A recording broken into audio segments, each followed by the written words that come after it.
The trafficking of children for the purpose of domestic service, prostitution and other forms of exploitative labor is a widespread phenomenon in Nigeria. Violence, coercion and deception are used to take victims away from their families. Regretfully, Nigeria is reportedly a source, transit and destination country for trafficked women and children.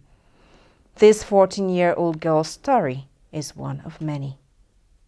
In year 2015, September 28th, my mom's younger sister, she promised to take me to South Korea for my education, and also she promised my family member and also my mother that she's going to take care of my education and take care of me.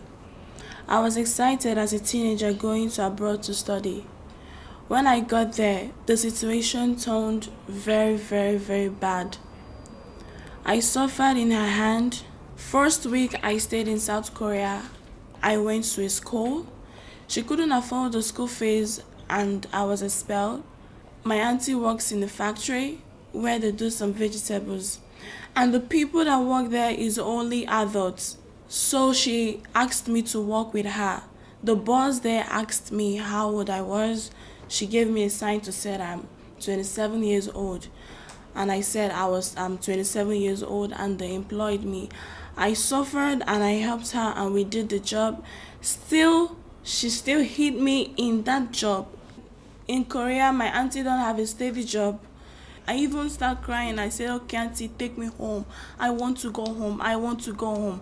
I pleaded and she kept insisting that I'm going to stay in Korea and I'm going to die in Korea, that I'm under her papers and she can cancel my papers. I also helped her in the job and she was able to afford her flight ticket. So then she went to America. So she asked me to stay with her friend, a South African lady. The same lady that she asked me to stay with, they are same character, everything they do is just same. The South African lady hated me also according to my auntie's instruction.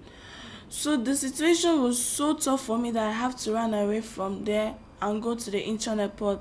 And recently I lost my grandma. Now all the whole family, both the first son to the last, are saying that I'm responsible for my grandmother's death.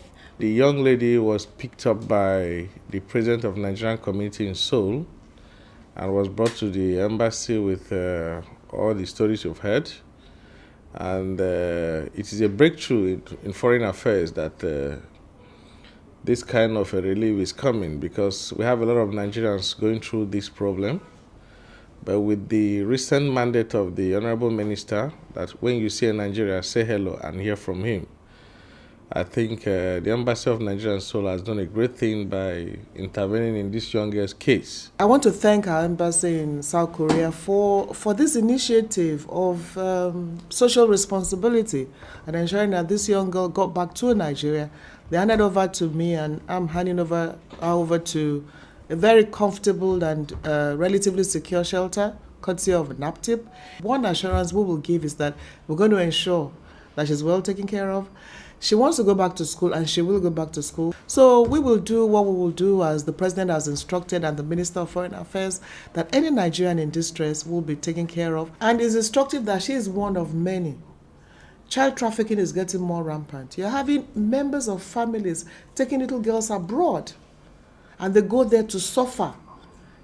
So the more cases we have of this, I'm sure the Nigerian government will be willing to solve them, especially for young children, as we have just seen here. So we will, as Mr. President and the Minister has directed, ensure that this young girl is properly taken care of. Her life will only be better having been brought back home to her country, Nigeria.